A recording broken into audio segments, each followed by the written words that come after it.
Friday captive audience, and tonight we've got not yet under a gag order with me filling in for probably David would have some cute name as well. I can't even guess what his name might be. So glad to have you here, Kevin. Great being here. And yeah, for now, I'm not under a gag order, not yet under a gag order. So, you know, anytime it could happen because they don't really need a really good reason. So, and you know what? Some people probably need a gag order if we could arrange it, except that there's actually in a country with free speech, we can have communists and idiots, can't we? Well, we can, and that is, you're right. You just said it perfectly. A country with free speech and with rights to be able to speak your mind, whether we agree or not. There's so many people that just don't get that. They think we all have to be on the same page, like good little communists, but not here, not in America. So we're going to use our free speech tonight to speak out and expose. And actually, the first thing we got on our hit parade tonight, I think, isn't it? Representative Farah Chaichi. She's from Beaverton, and she referred to the Israeli-Hamas conflict, at least in the Israeli context. They said the Israelis are engaging in ethnic cleansing, which, of course, they're actually going after Hamas, which did in fact engage in what you could say is genocide and ethnic cleansing. And she's attracted a lot of attention here in the state of Oregon because she's being denounced, and even made fun of in some cases by people across the state. But she can't help it because if I recall, I have the article someplace, but apparently she's famous for having a picture in her office in the state capitol of, I think it's either Karl Marx or Vladimir Lenin or Mao Zedong or something. That's one of her heroes, and she just wants everyone that comes to her office in the Capitol to know it. But apparently, she'd also like to have a picture of someone cutting off the heads of babies, because Wow. that would be that would fit right with her persona at this point. She is calling for a ceasefire. She thinks that the best thing to do is to call for a ceasefire after mass murder and genocide. Your response should be to do nothing about it and start negotiating with the people whose only option was to cut your head off. Well, this group that she follows says it all. She, by her own admission, says she has followed the lead of Jewish Voice for Peace, an anti-Zionist Jewish group that has sponsored or co-sponsored the anti-Israel rallies across the U.S. for the past few weeks. That says it all. And, so I'll tell you, it's a shame that she wasn't censored. I'm glad that they were looking to do that. But, with being under Democrat control still here in the state of Oregon, it's good to make the attempt and to speak out and call her out for those types of actions. I can't for the life of me understand why anybody would be celebrating what Hamas did to anybody. I mean, any group to another group, right? You think it would be quite the liability for your cause if you wanted your cause to appear to be justified, then to call not only to justify what took place, or many of them are denying that it even happened, but to justify it and say, well, they were just responding to oppression by cutting off the heads of babies and burning them, killing teenagers at a concert, things like that, people asleep in their homes. This is what they are claiming is okay. But on top of that, to go to the other extent and say, and you know what, we need more genocide. We need to get rid of Israel, because it needs to be Palestine from the river to the sea. In the middle of the river, between the river and the sea, is Israel and millions of people. And so does that sound like the opening position in a good faith negotiation, or Not just at all. no? Not at all. And it's just, so yes, we have it right here in Oregon, it's not Well, just everywhere else, it's right here in Oregon. I liked the work that was done by Oregon Watchdog on the Oregon Catalyst, and they did a cartoon that shows Representative Chai Chi standing on one of the boats in front of Omaha Beach as U.S. troops pour out onto the beach to liberate Western Europe from the Nazis, and she's holding a sign that says "Ceasefire now." And would Representative Chai Chi call for a ceasefire on D-Day, even if she lived then? This is a question they ask, and so I think it's using humor to make a serious point, because would she have called for a ceasefire on December 8th, 1941, after Pearl Harbor, or would she maybe Or 9/11. September 12th, 2001, call for a ceasefire? We need a ceasefire.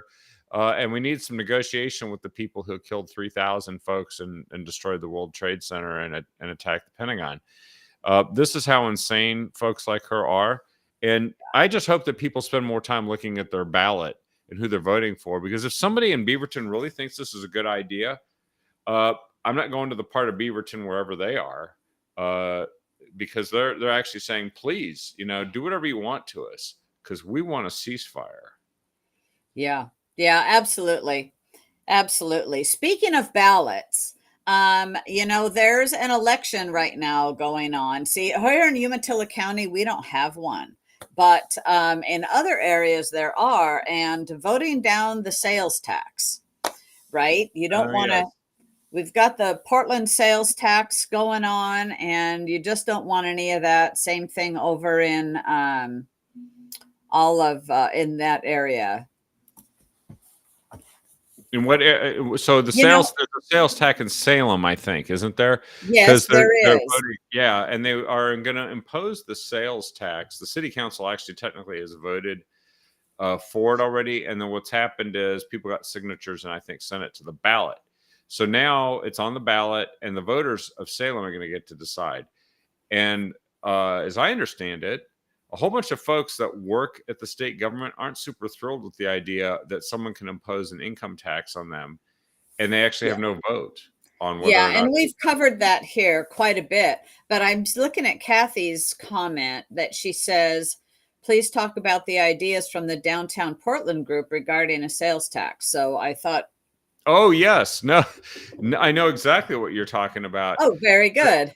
Yeah, no. So what happened is, this is the brilliant people that it's called the Portland Central City Task Force. It was started initially by Governor Kotek, and she brought in a bunch of business leaders and elected leaders from Multnomah County and Portland to get together to figure out how to solve the city's problems.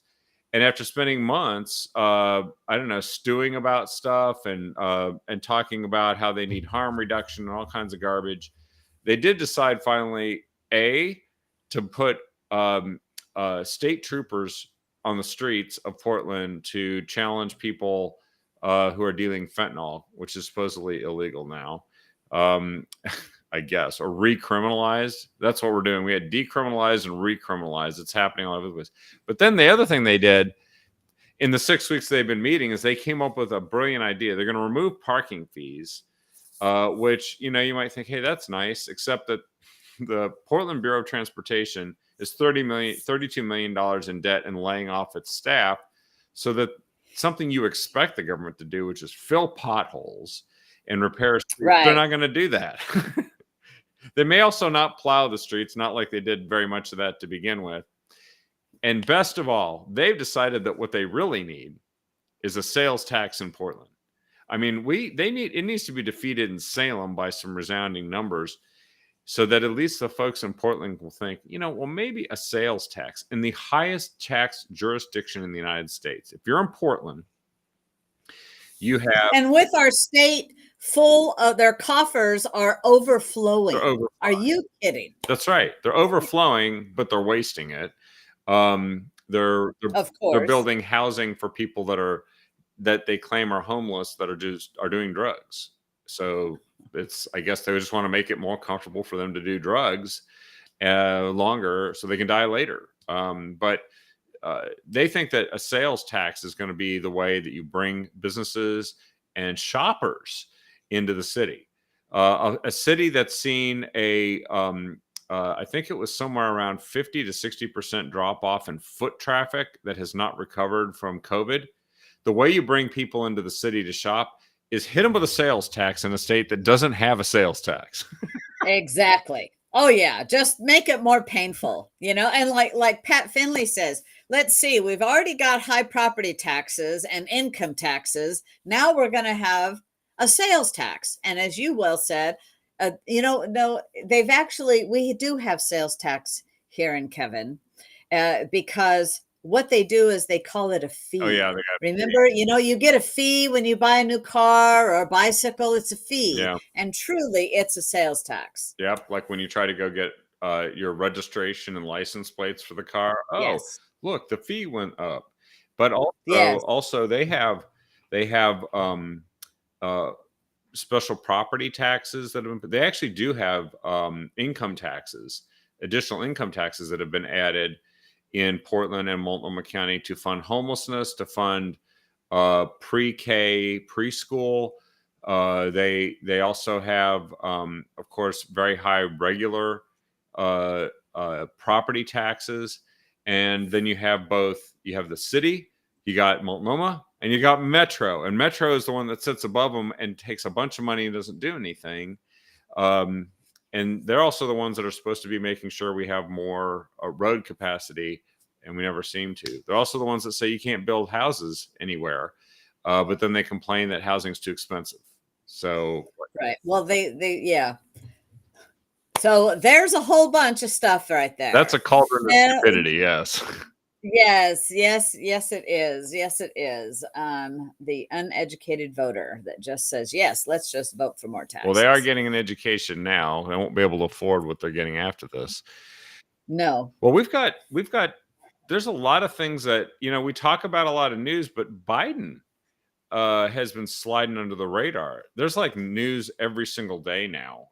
And the one that caught my attention today that really stood out was that Congressman Comer, who's the head of the House Oversight Committee, said today that that there are going to be subpoenas for the Biden family coming out in a matter of days, that he's going to haul them in front of the House Oversight Committee, because we got these bank accounts and they're very close to bringing them in to explain what they were doing with these bank accounts. They're going to call out what is increasingly looking like the Biden crime family. And and by that, I'm not exaggerating. I think within the last week, they've been finding bank accounts, checks, money that was being laundered through various family members that came straight from China and then ended up paying for something that the Bidens apparently couldn't afford on a government income. Yeah, I saw some of that on mainstream media, actually Newsmax. I'll just say it was on Newsmax yesterday, and they have a check for $200,000. They have another one for $40,000, and of course, and it's made out to Joe Biden, for a loan repayment. Yes. A loan repayment. And so that's one of the things that they've been trying to do or how they really have got quite the shell game with all of the different corporations that they have formed, like 22 of them, I believe. And then having this money laundering. And he had a great graph that he put up there showing the payment to Joe's brother, and then a little and of a big payment, let's say $5 million or whatever it was. And then a little bit trickles here and a little bit trickles here and a little bit trickles here and a little trickles here. And until you get right down to Joe. And with that deposit, all in a matter of 24 hours, 48 hours, a very short amount of time. And also, it coincides with those phone calls Yep. that Hunter made, those texts and phone calls. I'm sitting here with the big guy.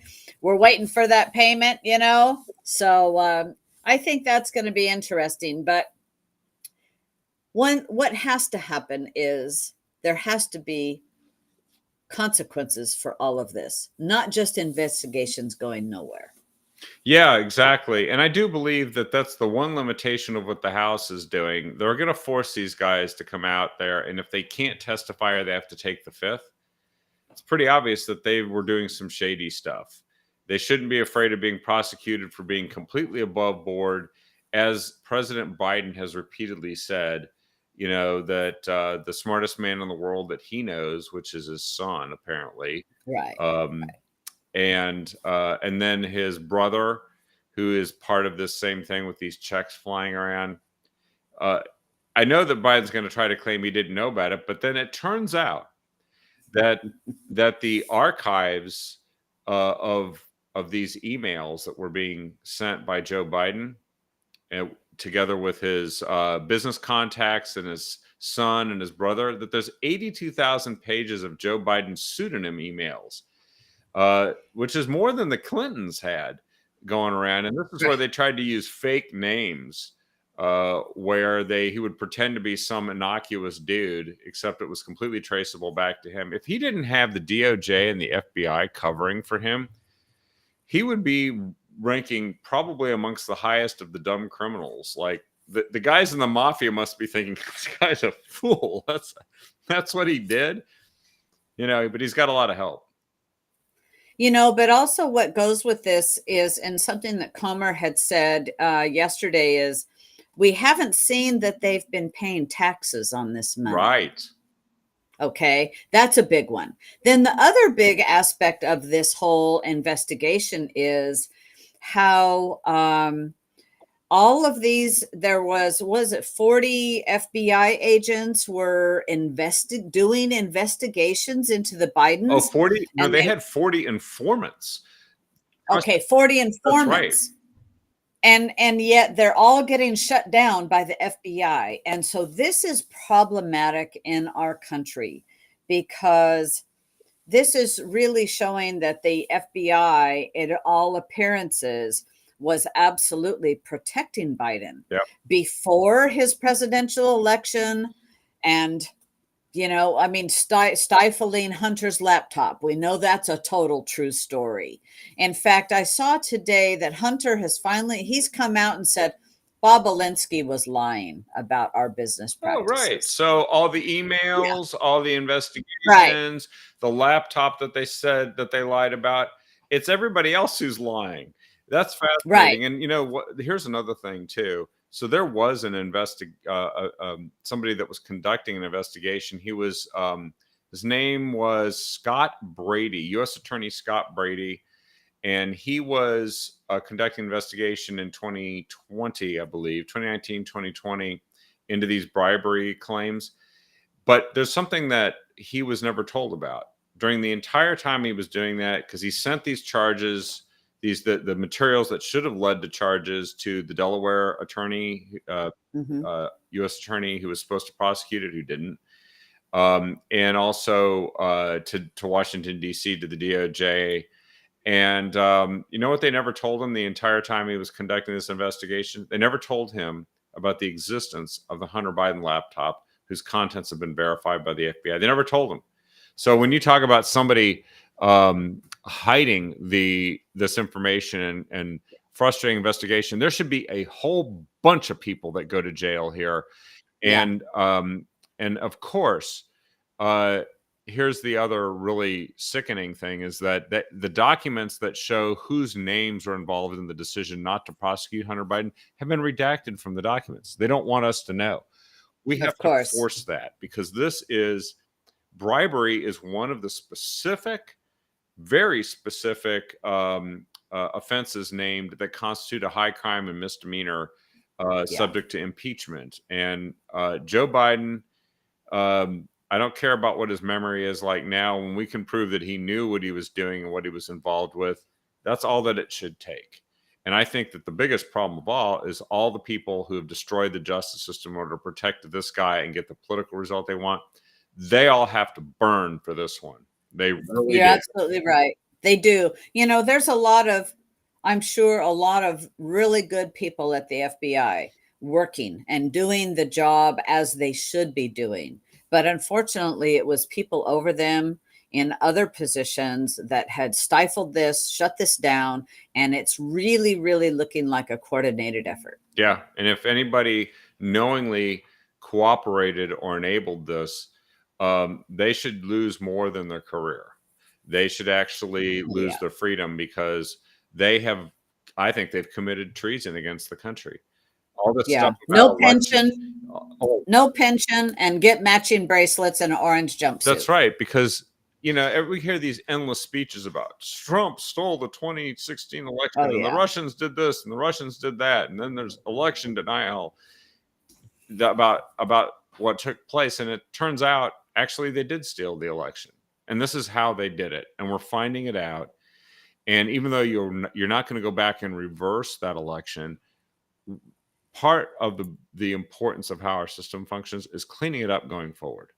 It's like no more, right? Yes, absolutely. And it's going to get messy before it gets better, just like any cleaning up job, right? Yes. And, I think some people who are tired of paying really high taxes are going to be really pissed off when they find out that the Bidens were not only accepting bribes and laundering money and lying about it, but then they didn't pay taxes on it either.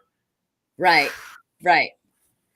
So, speaking of elections, we have a Connecticut judge that has overturned. I'm trying to find that. I'll find it and post it. It's an election integrity here. It's yeah. So anyway, I had it here, and now I don't know where it went. Here it is. So a state judge has taken the usual step of ordering a new Democratic mayoral primary election. So these are Democrats ballot stuffing against other Democrats. Maybe that's the only reason why they're doing something about it.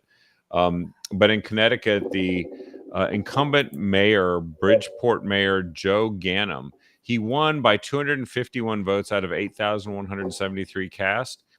However, the decision to reverse this and have a new election comes after surveillance shows a woman stuffing what appeared to be absentee ballots into an outdoor ballot box days before the original primary.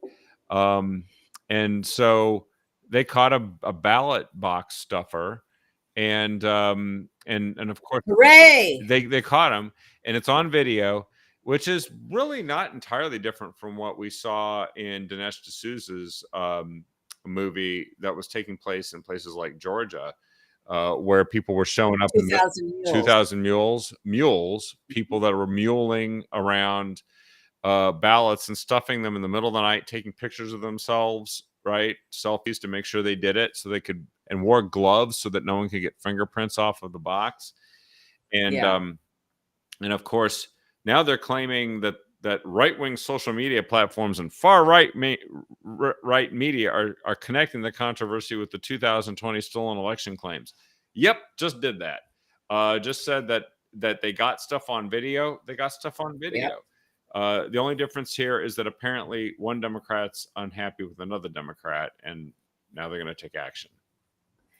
But I'll tell you, so this is a first, because we have talked many times on Captive Audience about 2,000 mules, about election irregularities and things like that, and yet no judge was hearing any of it.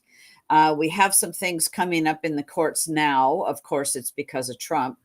And so I was very happy to see this. Yes. Even though it's a Democrat versus Democrat, for me, it's a nonpartisan issue. I want all election fraud gone and done with and prosecuted. If it's found to be prosecuted, I don't care if it's for Democrats. But because I really feel that there's been quite an injustice done in our country because of the 2020 election, that everything, all the cases that were brought with evidence. They no, you don't have standing. You recall all of that, Mhm. right? And that was just such an injustice, I feel, to America. So I'm glad in Connecticut, this judge has a state judge has ordered this, going, okay, we're going to have another mayoral primary. And they brought the receipts, they brought some evidence, and it's illegal for a person with a mailed in ballot, absentee ballot. It's illegal for them to turn in multiple ones. If you have an absentee ballot, you're only supposed to turn your own in. Yep. So this is good. Well, finally, something's being done about it. They aren't. Yeah. Aren't screaming election denier. They're not claiming that Right. Amazingly, right? conspiracy theories. And just claiming the election outcome has to be accepted no matter what.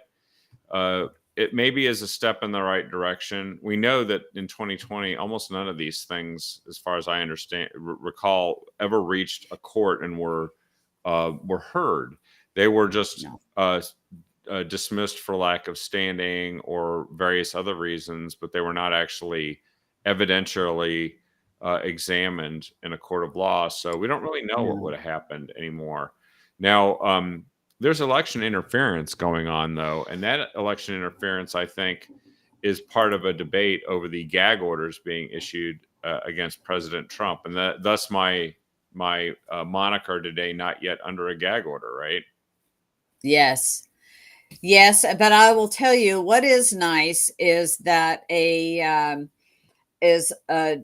judge, an appellate court actually, has overturned one of the appeals court has overturned or frozen a gag order against Trump's election case. And so it doesn't mean that it's going away, but for the moment, it has temporarily frozen that gag order against Trump. And today I had the opportunity to hear his attorney. I can't think of her name, that is in the case right now in D.C., and which is not this particular case. And she says, I cannot talk anything about this at all. I can talk about other stuff, but not that case, because he still has a gag order in the other DC case with that other judge, regarding their business practices. But it's not just Trump, as his lawyer pointed out.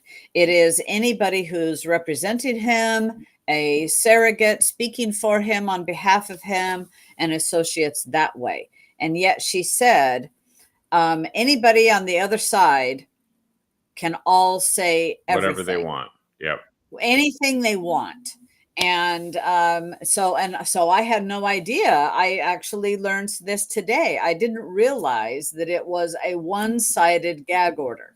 And when it's pretty obvious, both the timing that we've recounted in the past and the really unfair, unequal justice that's being dealt to him versus being dealt to people like the Biden family, who can do whatever they want, say whatever they want, and they never face gag orders and any of that kind of stuff. But they come after him and tell him, while he is campaigning for president, that he is not allowed to criticize what he believes, and I think it's very true, are moves to go and silence him and manipulate the outcome of the election, particularly in the primary as well as the general. He's not allowed to criticize that. That should be the essence of free speech. If somebody running for president isn't allowed to speak out against what they believe to be persecution of them as they try to run for president, then I guess none of us really has the ability to do anything like that if it happens to us. Yeah, this is really a First Amendment right infringement. Absolutely. And it is election interference. I believe that. This is communist tactics. This is what they do in communist countries, not in America, but we're watching it now. And especially when judges and prosecutors are known to be contributing to Democrat Party. Yeah. And they've openly campaigned on get me elected. I'm going to go after him. This is so biased that it will, in my opinion, get thrown out of court. I think it will not survive on appeal. I believe that's the case. Yeah. But the damage gets done in the meantime as this battle does. over whether or not these gag orders can be levied against Trump or not. Yeah. And I also think that part of this is to influence voters, even though it may have no real Definitely. basis in the end, right? Right. So, and you can't say unsee this and unhear this as they try to dirty up and criminalize a person who actually may have engaged in no illegal conduct whatsoever. Yeah. But there's a lot of cases of this in our society right now. I'm glad that this is being at least heard in an appeals court so that we can arbitrate it and take it to the next level potentially. Meanwhile, Yeah. President Trump's had a few things to say I just wanted to mention here. One is, how Democrats are saying they want free college for everyone and they want to forgive all of the student debt, which is an enormous sum of money, like $1 trillion. Yeah. Well, President Trump is going to match them. He proposes free online college. Free online college because he says the ones that are now turning students into communists and terrorists, and we don't need to make that free. Yeah. And he says, and we're going to have the other university colleges pay for it. Yes. It's brilliant. And believe me, he has a plan of just how to do that. I am sure. Yeah, it's not hyperbole. He really means it. So it's like they know. That's why they hate him so much, is because when he says it, actually, you're going to see a piece of legislation that he would sign as president come through that will do exactly that. And it'll be great because, we've got college campuses that seem to be turning perfectly fine American kids into communists, anarchists, Antifa members and sympathizers, and of course, terrorists and terrorist supporters that we're seeing roam around our campus and call for genocide. We don't need to finance that. I don't want to pay for that. I don't want to pay for any of that. Yeah. No. I don't want to pay for the homelessness either. And Trump has announced plans to end funding for homeless hotels and focus on the veterans, which frankly, those are people that have served this nation. Our veterans just keep getting, in my opinion, the short end of the stick. Every time. And, and Trump has always been about supporting veterans. And so in this article, it says that California, Colorado, Washington, and Arizona are some of the states spending millions buying hotels. And you can also say New York and putting homeless people up in these rooms in the hotels. Some have spent like $1 billion to house illegal aliens and foreign migrants in expensive luxury hotels. And you know what? That's our taxpayer money for whatever state you live in. And also Joe Biden, I'm sure, is kicking in money, right? Yep. And so he says, you know what? We got 33,000 veterans who are homeless. And who's doing anything about that? Let's help them. Yeah. Hooray. And let's get them services that get them off of whatever addictions they may be experiencing, help treat the mental illness that they have. We have an entire Veterans Affairs system, which, by the way, President Trump deserves enormous credit, along with the people in Congress who helped make this happen.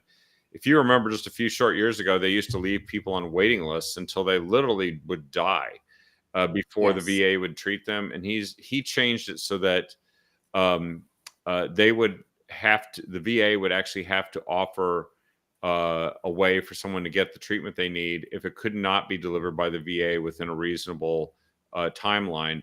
And that turned into treatment that even reduced costs and help people get treatment rapidly. And now, because of that, there are people that speak pretty highly of the VA system. It's not perfect. Yes, I've got friends that were helped with that, and the medical care actually increased greatly after that.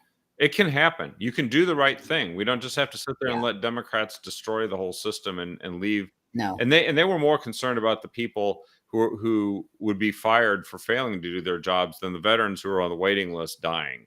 Yeah. Democrats were. So put an end to that. And I want to just call out one thing that relates to this story. So you mentioned about the homeless hotels focus on veterans instead.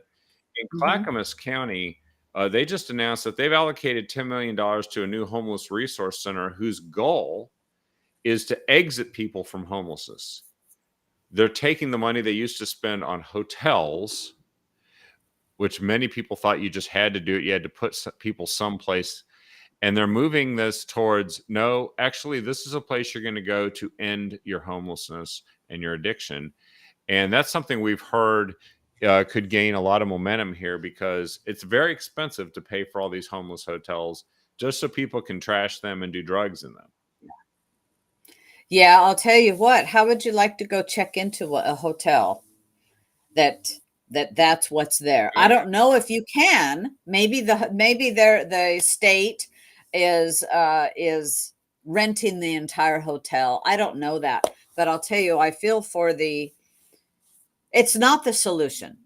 It's not the solution just putting them in a hotel somewhere. There has to be ways of helping, a hand up rather than a hand out, and providing treatment for their addictions and mental health issues. Predominantly, I mean, the whole closures of all the mental health facilities across this nation is why one of the reasons that we're at where we are. Yeah, that's something that actually President Trump pointed out just the other day.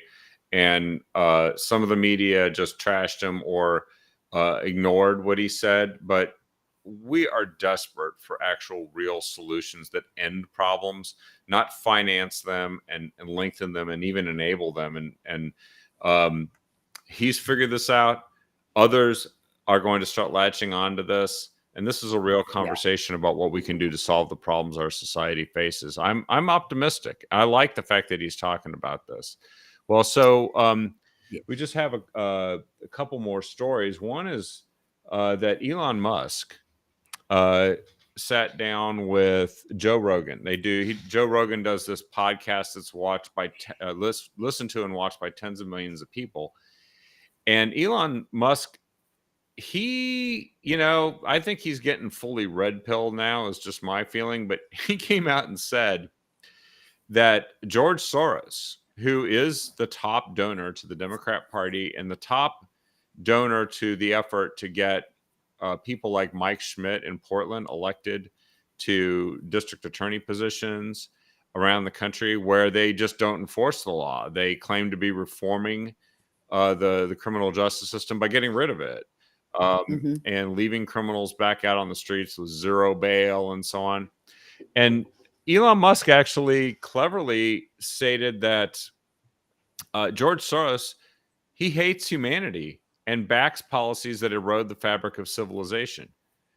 It finally someone's out there saying it who will get enough attention. And he said that the reason why he bought Twitter was because he was concerned that that Twitter was really being used as a modern day distribution machine for all this communist garbage that's being financed by people like George Soros, the woke mind virus, as he calls it. And both he and Joe Rogan also talked about. They said, so San Francisco and Berkeley, both real big messes, right? Disasters. Mm-hmm. And they talked about how bad it is. And Musk said to Joe Rogan, who had not been out there on the streets, he said, I've been out there and looked on the streets. You can't believe it till you see it. It's that bad. You can't even imagine how bad it is. But he said that they said that, I think Joe Rogan asked Elon Musk, so is there any place that is as far left, progressive, nutty, and bad as Berkeley and San Francisco? And he said, possibly Portland. And Joe Rogan said, yep, maybe Portland. Oh yeah. It's a race to the bottom, and we can't let San Francisco outdo us on any of this, right? Yeah, the race to the bottom. Well, I'll tell you what, I think it's wonderful when billionaires are calling out other Yeah. billionaires. You know, I really, really do, because this is I kudos to Elon Musk for doing that. I also think he has been red pilled a lot. His eyes are being opened, and I'm thankful for that. Um, you know, we need people that are in that, frankly, can't get canceled, you know, Yeah. speaking out, because they cannot get canceled, truly. Yeah. As much as they've been trying to break him, actually. You know, but anyway, that's a good deal. But yeah, oh my gosh, a race to the bottom with San Francisco and Portland. Egads. Yeah, I just I guess it doesn't take as much courage when you're a billionaire to say these things, but then again, actually, they've destroyed quite some wealthy and powerful people in Yes, service they to the have. narrative of the left, and he's taken his own money and probably lost a lot of money buying Twitter based on how that all Yeah. rolled out. And yet he's done probably one of like he should get some recognition for like Man of the Year, not the A time. humanitarian Yes, award. a humanitarian award or Champion of Freedom Yeah. and upholder of civilization. Because, as he said, George Soros wants to destroy civilization and wants it to Yes. all look like places like San Francisco, Berkeley, and of course, Portland. Um, but we can turn it around too. That's why we do this show, is to call this out. Speaking of that, there's a couple of developments that we can touch upon before we wrap up here. One is an Oregon development. Well, both are Oregon developments technically. One involves Idaho, but so there's a judge, a federal judge, who, because of Miranda rights that people have, the right to representation and under the Constitution, I think is it the Sixth Amendment or um, I think it's the Sixth Amendment. You have a right to counsel if you, And a right to a speedy trial. yeah, and so that right to counsel, Oregon has failed to deliver on that, and it's a complex issue in some ways. It's also simple in others, but Oregon is one of these places where it's in the middle of a crime wave and they are unable to provide what's called indigent defense because the state has been flooded with indigents. Indigents are people who cannot afford a legal counsel to defend themselves, at least not adequately, and they're not competent in many cases to do it themselves either. Well, this is Oregon. We also apparently, I've heard, entitle a lot of people to free public defenders who may not actually financially require it, but nevertheless, we do this. And so we've strained those resources. We haven't increased those resources. There has been an effort to start solving this, but it's an effort under the direction of Governor Kotek and the state legislature that's moving at the speed of government. Therefore, there are glaciers that are progressing faster towards the next ice age than these guys are for solving this. However, because it's so slow, this federal judge, Michael J. McShane, is saying that while the release of certain pretrial defendants into the community may cause legitimate concern about community safety, that theoretical fear does not mean that we should suspend the Constitution as our response. And he is saying that to Oregon sheriffs, release people from jail who don't have lawyers within 7 days of their first court appearance. And there's absolutely almost no way, the way things are being run now, that the public defenders around the state are going to be able to deliver on that. So we're going to have dangerous people on the streets, and it's because of mismanaged government. They're just upping the catch and release with that, you know, but also at the same time, when there's a district attorney shortage, there's a shortage of people to defend these people. And so while I don't like that, at the same time, as long as it's, you know, I guess this judge has determined, you know, it was, I don't know what the time frame. I've never been arrested, so I've never had to go through this process of an arraignment, and which would be their initial court appearance. So if they don't have a lawyer within 7 days, and I don't know what the time frame is, of you not having a lawyer. I don't know how long people have been held. I don't like catch and release, but I also want our Constitution upheld, you know? We need a real public debate about this. And also, the other thing is Governor Kotek, the Democrat leaders of the state legislature, the people overseeing the court system, the state Supreme Court, Chief Justice, many district attorneys around the state have all said this is an emergency. So why doesn't it feel like it's an emergency? I think the only emergencies that people really have in those positions are political ones, where they're going to lose Yes. their jobs. Yes. And so there has to be some accountability for this. They keep blaming other things, but it's up to them. They got money. They've got a system, a government oversight system, a public defender oversight system. Get it done. I'm tired of Yeah. hearing the excuses. I really am. Yeah. Yeah. I'm with you there. Totally. I'm with you there.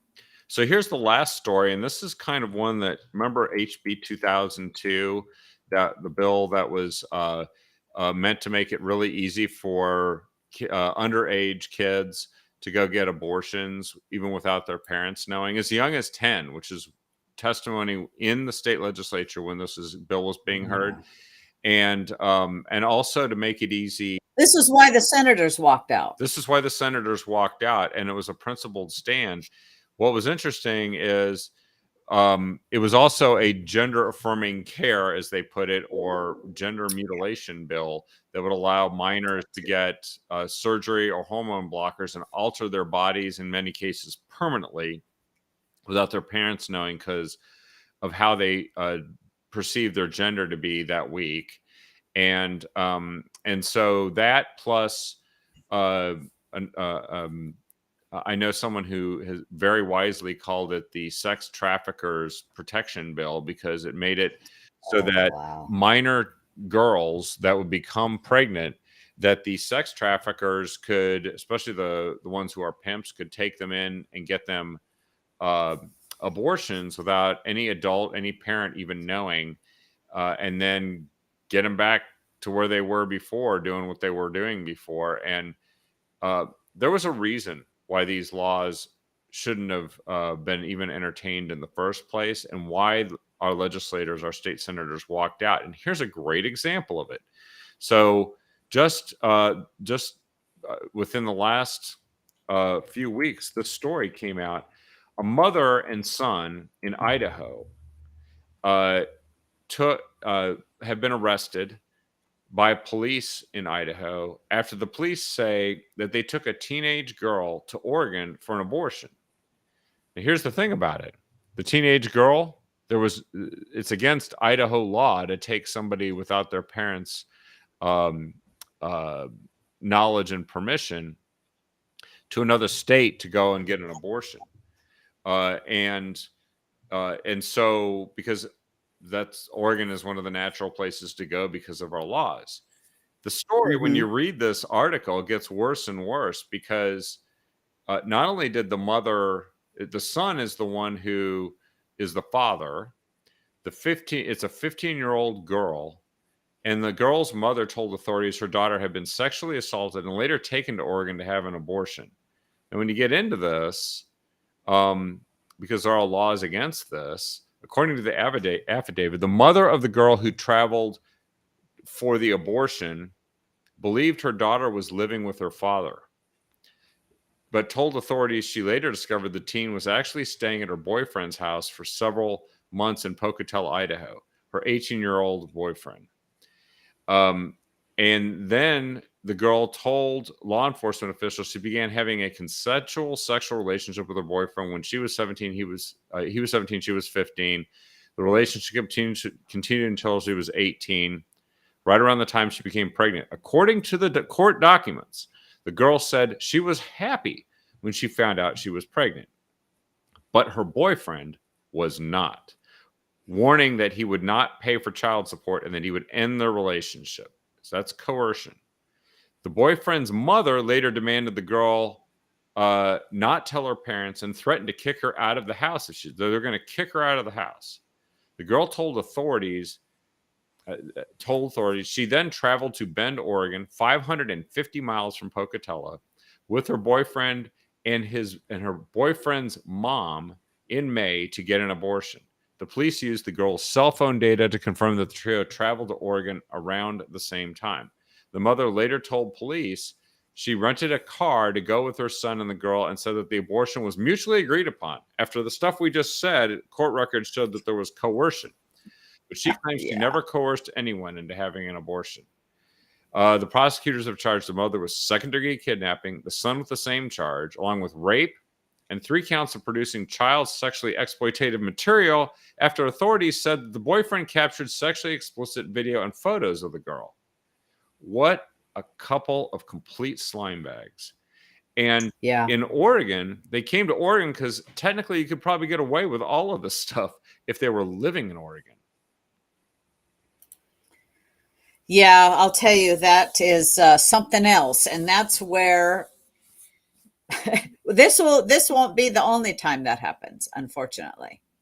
It won't be the only time. And that's the reason why Oregon should have more reasonable and accountable laws and not negate parents who can't protect their daughter in this case because of this, the actions that this woman took. They can't protect their daughter from an adult male at that point who and a mother of the adult male who were coercing her and threatening her with these actions. And she's a minor. She can't give consent to any of this stuff. No, not at all. Not at 15 years old. And, you know, and I can't even fathom what this adult was thinking, you know, the mother. And I can kind of see where the boy's going, oh no, well, no, we were, you know, he's a teenage boy with raging hormones, right? Yeah. But the adult in the room, and to conceal this from her parents. Yeah. Clearly she has a father as well, because the mother thought that's where they were staying and where she was staying. And so, it'll be interesting to see how this case goes, quite frankly. Yeah. I'm glad that Idaho's doing something about this, but it's awful that there's going to be more of this coming across. We're going to be the abortion central here in the Northwest. Yeah, and these laws are meant to protect minor females from being manipulated. And you can imagine that this is just one step shy of what a sex trafficker would be doing too, which we obviously have that problem in this country too, especially when you talk about the southern border. Some women, that's their lives now. They've come across the border and now they're trafficked. And if they're in Oregon, the law doesn't protect them. Yeah, exactly. And it's a shame. It's a shame. Hey, I wanted to, you know, thanks for the great show tonight, Kevin. Yeah, very much. I'm glad that we got to do it. And I also think we covered some important stuff. And we also had, we had some laughs, because you got to laugh or else you cry, right? At some of these stories. That's a fact. That's a fact. Yeah, we do. We do have to.